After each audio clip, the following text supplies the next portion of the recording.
O olhar do capitão da polícia se fixou em mim, e sua postura mudou completamente. A irritação que ele demonstrava ao entrar no restaurante desapareceu, dando lugar a um reconhecimento repentino e incisivo que beirava o alarme. Ele ignorou totalmente minha irmã. Suas costas se enrijeceram, os ombros se endireitaram e, no agora silencioso restaurante, ele adotou uma postura militar impecável. "General Vance", disse ele, sua voz soando formal e nítida em meio à tensão. "Peço desculpas pela conduta do meu oficial. Há algum problema?" Observei o sorriso presunçoso desaparecer do rosto da minha irmã, deixando uma máscara de puro choque e incompreensão. Apenas 10 minutos antes, estávamos em um jantar familiar normal, que significava que era o show da Karen. Minha irmã, Karen, uma mulher que exibia suas novas insígnias de sargento como uma coroa, estava no comando da situação. Ela encantava meus pais com histórias de sua bravura nas ruas, e eles a ouviam com atenção absorvida, como sempre faziam meu pai. Um homem que media o sucesso em termos que você poderia se gabar em um churrasco, estava radiante de orgulho. Minha mãe, cujo objetivo principal na vida era evitar qualquer tipo de conflito, apenas acenava com a cabeça e sorria. Eu estava ali, mexendo no meu chá gelado. Mais uma terça-feira à noite, sendo apenas o papel de parede na vida da minha própria família. Então, a atenção de Karen se voltou para mim, seus olhos brilhando com aquela competitividade familiar. "Então, Jenna", começou ela, sua voz transbordando uma compaixão cuidadosamente ensaiada. "Ainda trabalhando com papéis para o governo?" Meus pais riram, um som suave e nervoso destinado a amenizar a situação. Mais uma piada às minhas custas. Foi nesse momento, creio eu, que uma desconsideração casual me congelou por dentro. O registro interno se abriu na minha mente, adicionando isso a uma lista de uma década. Apenas sorri, uma linha fina e tensa. "É um pouco mais complicado que isso, Karen." Ela zombou em voz alta, um som projetado para uma plateia. "Ah, tenho certeza de que é. Com seu pequeno crachá de agente federal." Seu olhar desceu para a credencial do Departamento de Defesa presa ao meu cinto, visível apenas sob minha jaqueta. "Aposto que você conseguiu isso na loja de presentes. Você sabe que se passar por um oficial federal é um crime grave, certo?" O ar na mesa ficou denso e pesado. Minha voz era pura frieza quando respondi. "Não estou me passando por ninguém." Isso foi todo o combustível que ela precisava. Ela se levantou, colocando as mãos nos quadris, sua voz subindo ao nível de performance. "Sabe de uma coisa? Estou farta dessa farsa. Você está presa por se passar por agente federal", declarou ela, alto o suficiente para que metade do restaurante se virasse para olhar. Ela sorriu para mim, com uma expressão de triunfo absoluto no rosto. "Vou chamar meu capitão para verificar isso. Vai ser hilário." Ela pegou seu telefone, o rosto iluminado por um triunfo presunçoso. Ela achava que estava prestes a expor minha pequena mentira na frente de todos. Não tinha ideia de que acabara de invocar um protocolo oficial, violado a lei federal ao impedir um oficial superior e convocado o único homem em todo o seu departamento que reconheceria o selo do meu crachá pelo que realmente era. Para entender a situação que ela acabara de provocar, você precisa compreender as 2 vidas que eu levava e a história que minha família contava sobre mim. O rascunho final dessa história foi escrito há cerca de 10 anos, no dia em que minha irmã se formou na academia de polícia. Nossa pequena casa estava cheia de gente e barulho, o ar denso com o cheiro do churrasco do meu pai e champanhe barato. Karen estava no centro de tudo, uma heroína conquistadora em seu uniforme novo e impecável, absorvendo os elogios. Ela sempre foi o sol em torno do qual nossa família orbitava. E naquele dia, ela brilhou mais do que nunca. Meu pai, um vendedor aposentado que via o mundo em termos de vitórias e derrotas claras, bateu uma colher contra seu copo para um brinde. Ele chamou Karen de sua guerreira de primeira linha, elogiando-a por escolher uma carreira real e tangível, onde ela faria uma diferença visível. Cada palavra era uma pequena pedra, construindo um muro entre sua percepção de uma vida valiosa e a minha. Os aplausos foram ensurdecedores.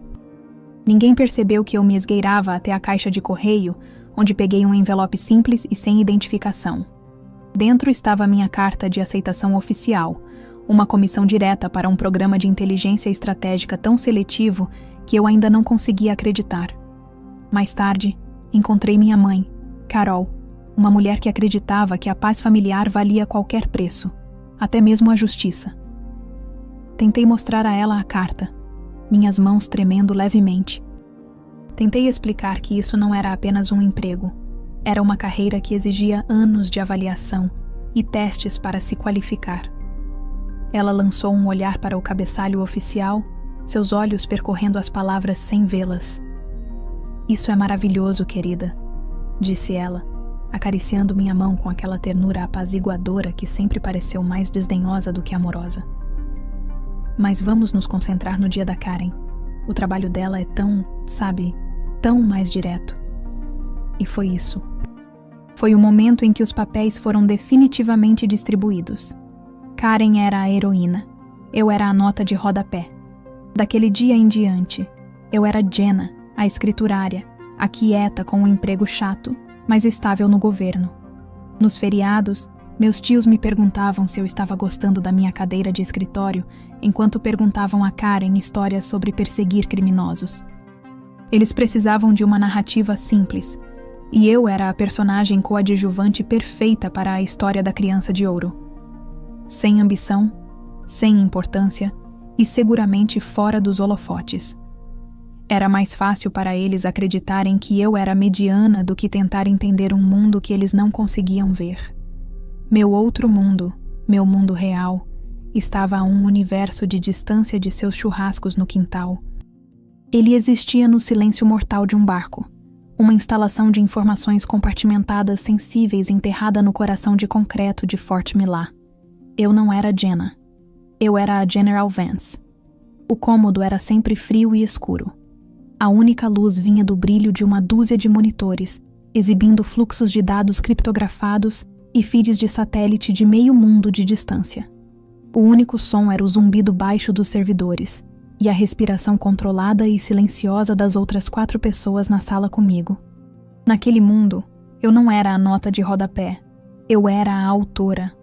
Lembro-me de uma apresentação com 2 generais de 4 estrelas e o diretor civil da DIA conectados por um link de vídeo seguro. Um ativo de inteligência crítico, alguém que eu havia recrutado pessoalmente, havia desaparecido em território hostil. Os dados na minha tela eram uma falha em cascata de check-ins e protocolos de segurança. "O ativo está relatando uma negação total de acesso", declarei, minha voz calma e uniforme, sem trair nenhum do medo frio que me apertava por dentro. "Isso indica um comprometimento no núcleo da rede. Precisamos iniciar o protocolo Quimera imediatamente para proteger as informações e implantar uma equipe de contravigilância. Meus olhos vasculham a matriz de ameaças, uma teia de possibilidades horríveis. Um único erro poderia fazer com que meu ativo fosse morto e comprometesse anos de trabalho. Esta era uma ameaça de primeiro nível. O General Miller, um comandante grisalho, mas justo, que havia sido meu mentor, olhou para mim na tela. Seu rosto estava sombrio. "É seu teatro, general. Sua decisão." Não houve discussão, nenhum debate. Apenas o peso esmagador da responsabilidade absoluta. Respirei fundo, deixei de lado a imagem de minha família rindo na cozinha e dei a ordem. Executar Quimera. Essa era a dualidade com que eu vivia todos os dias. O choque entre ser a General Vance, uma mulher que movia peças humanas pelo mundo, e ser Jenna, a garota que era solicitada a pegar mais pratos de papel.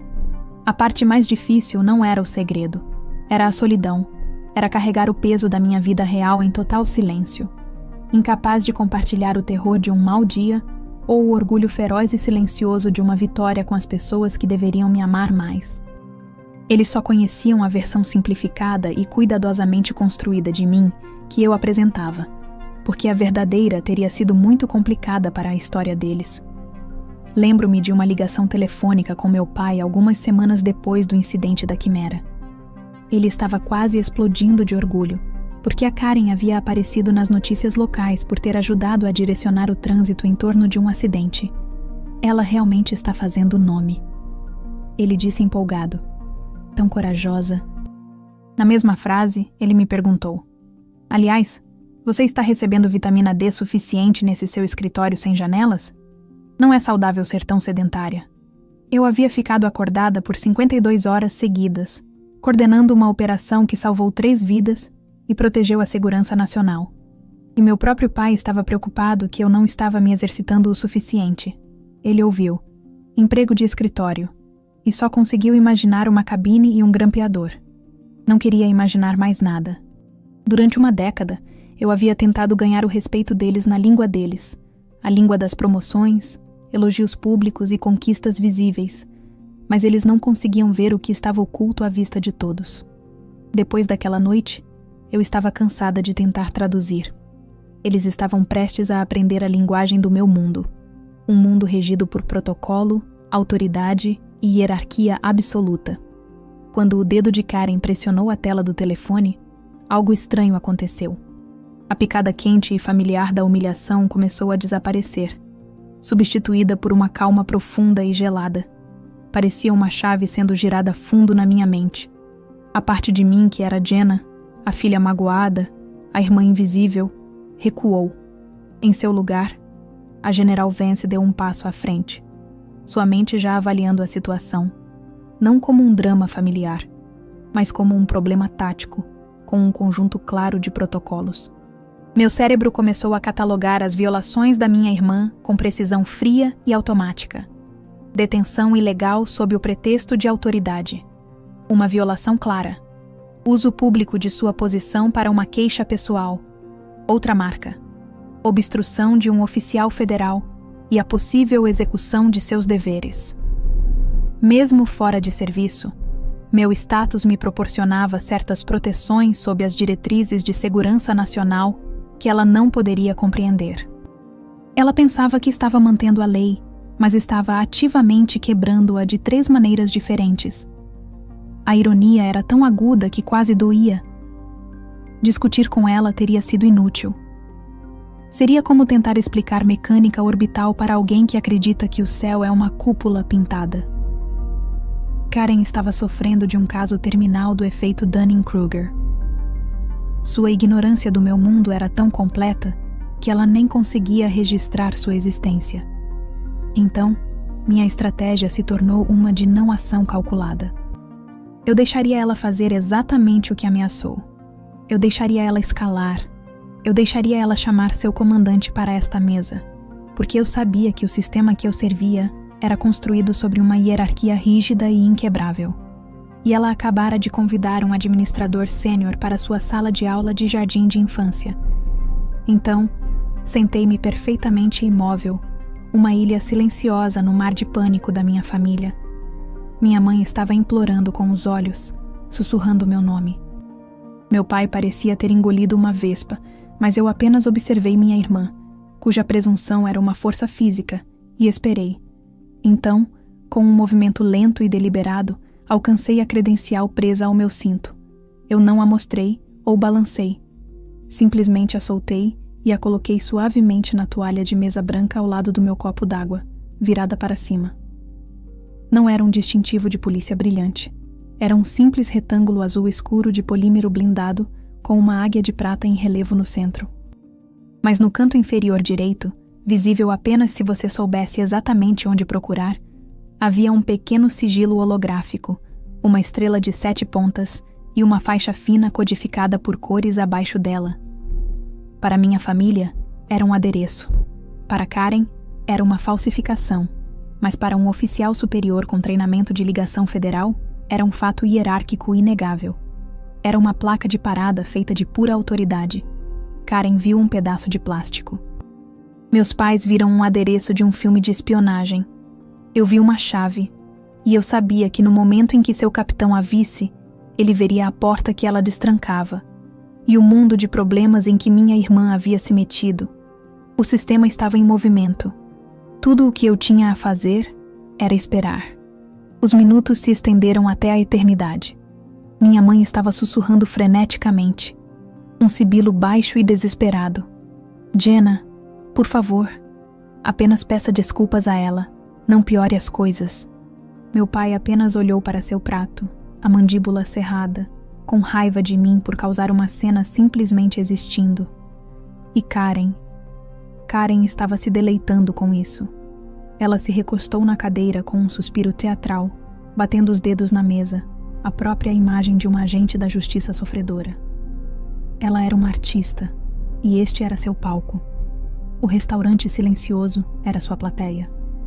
Então ele chegou. Eu o vi antes deles.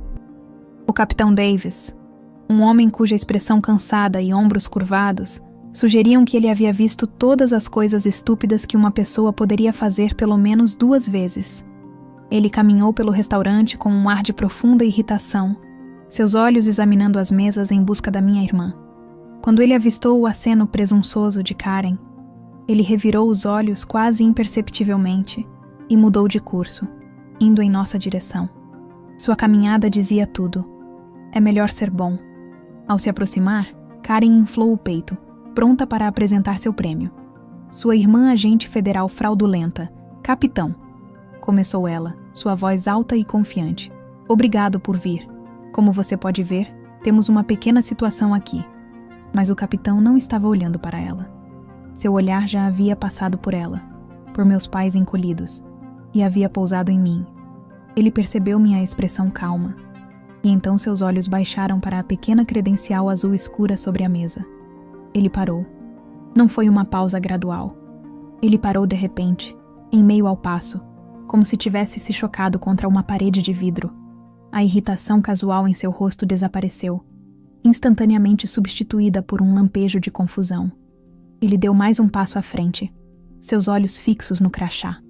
Eu podia ver as engrenagens girando em sua cabeça.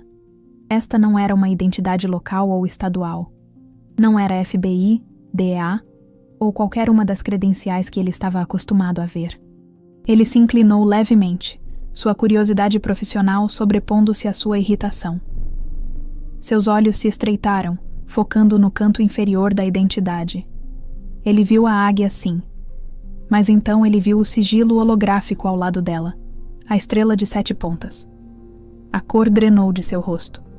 Uma compreensão visceral profunda o atingiu. Uma expressão de horror crescente misturada com algo mais. Algo que parecia respeito puro e inigualável. Ele sabia o que aquele sigilo significava. Ele sabia o nível de autorização que ele representava. Ele sabia a autoridade que ele transmitia. O mundo de paradas de trânsito e disputas locais em que ele vivia havia acabado de colidir violentamente com o mundo do poder absoluto e silencioso. Ele ignorou completamente o rosto expectante de Karen. Ele nem parecia perceber que ela ainda estava falando. Em um movimento rápido e nítido, ele se endireitou tão rápido que foi um choque físico. Suas costas enrijeceram. Seus ombros se quadraram em uma linha formal rígida. Seus calcanhares bateram no chão polido. Um eco inconsciente de um passado militar. Ele se colocou em uma posição perfeita de atenção, seu olhar fixo em mim. General Vance, disse ele. Sua voz não estava alta, mas cortou todo o restaurante como uma lâmina de barbear. Era afiada, formal e ressoava com uma diferença que era totalmente estranha à minha família. Minhas mais sinceras desculpas pelo transtorno, continuou ele, seus olhos nunca deixando os meus. Há algo que você precise, senhora. A palavra general pairou no ar. Uma granada que acabara de explodir no centro de nossa mesa. O queixo da minha irmã literalmente caiu. Seu rosto, momentos antes tão cheio de triunfo presunçoso, se transformou em uma máscara de confusão e terror absolutos. General, ela gaguejou, olhando do capitão para mim e de volta. O quê? Do que você está falando? A cabeça do meu pai se levantou, seu rosto pálido. Ele sabia o suficiente sobre postos militares para entender o que aquela palavra significava. Mas seu cérebro estava em curto-circuito, recusando-se a conectar o título à filha que ele pensava conhecer.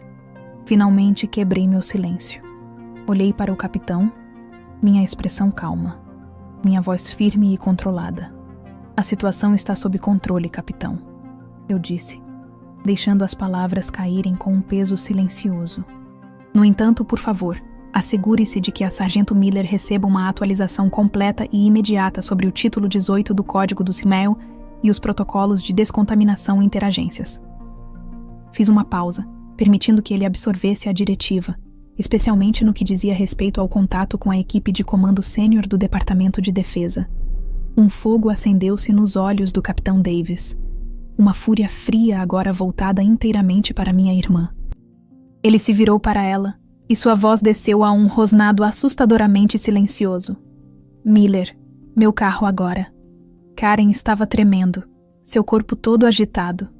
Mas, capitão, ela soluçou, como se isso fosse explicar algo. Ela é minha irmã. Ela só trabalha em um escritório. O capitão nem a deixou terminar. Ele avançou, sua presença avassaladora. Saia do caminho, ordenou. Ela não se moveu. Ele agarrou seu braço, sua pegada firme como ferro, e a arrastou para longe da mesa. Seus protestos patéticos foram ouvidos até que a porta do restaurante se fechou, deixando um silêncio profundo e ressonante. Minha irmã passou anos tentando me colocar em meu lugar. No final, bastou uma palavra do próprio capitão dela para mostrar a todos qual era realmente o meu lugar.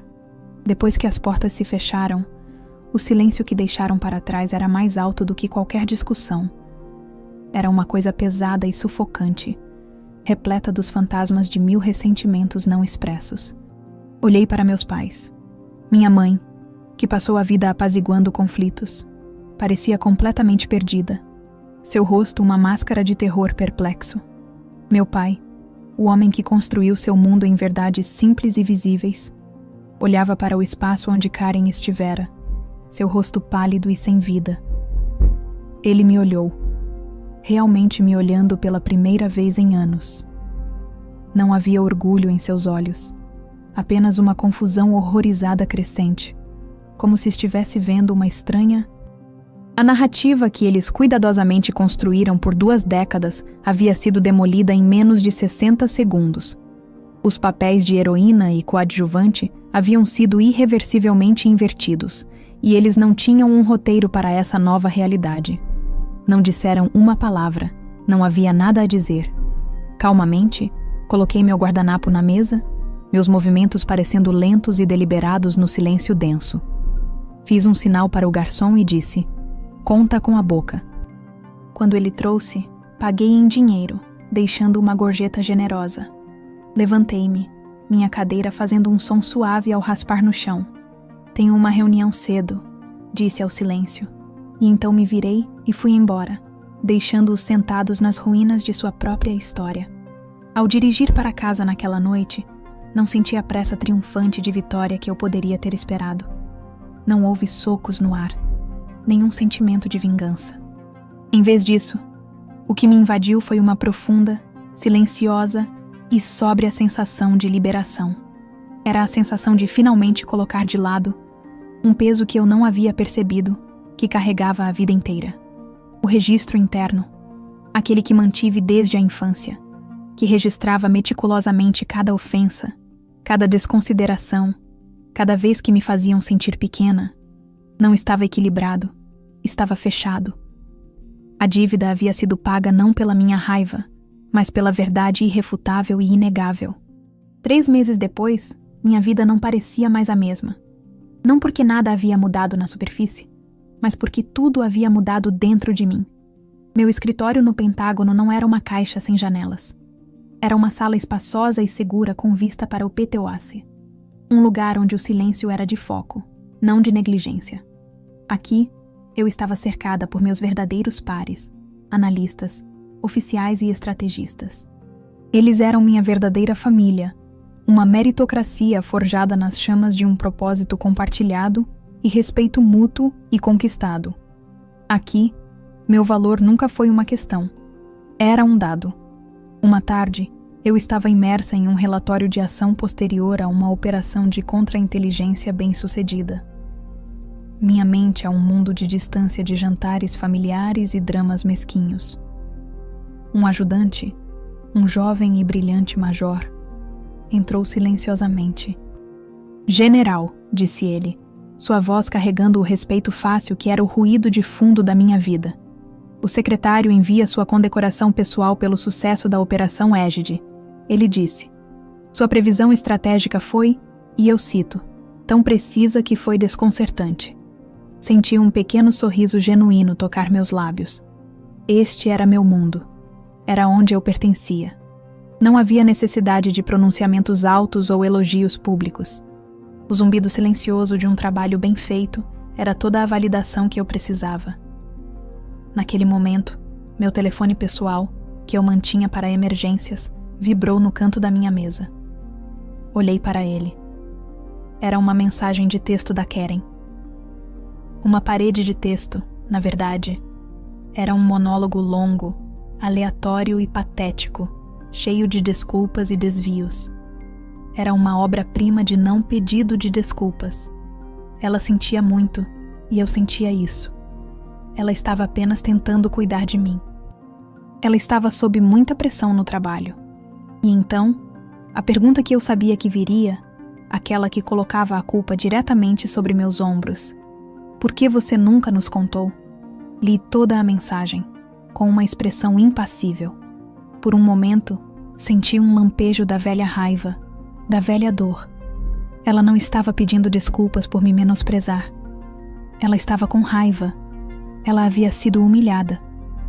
Seu arrependimento não era por suas ações, mas por suas consequências. O pedido de desculpas não era para mim. Era para ela. E naquele momento, soube com absoluta certeza que minha paz nunca mais poderia estar ligada à compreensão dela. Digitei uma simples resposta de 2 palavras, mensagem recebida. Então, sem hesitação, bloqueei seu número. Coloquei o telefone de volta na mesa, com a tela virada para baixo, e voltei minha atenção total para o relatório na tela. O passado finalmente estava onde deveria estar, atrás de mim. Meu futuro, minha vida real, estava aqui, esperando minha ordem.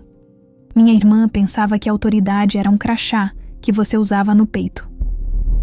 Eu aprendi que a verdadeira autoridade é um peso que você carrega nos ombros, reconhecido apenas por aqueles que também o carregam. Se você já teve sua experiência descartada por pessoas que deveriam saber melhor, compartilhe sua história nos comentários. Nesta comunidade, sua verdadeira patente é sempre reconhecida.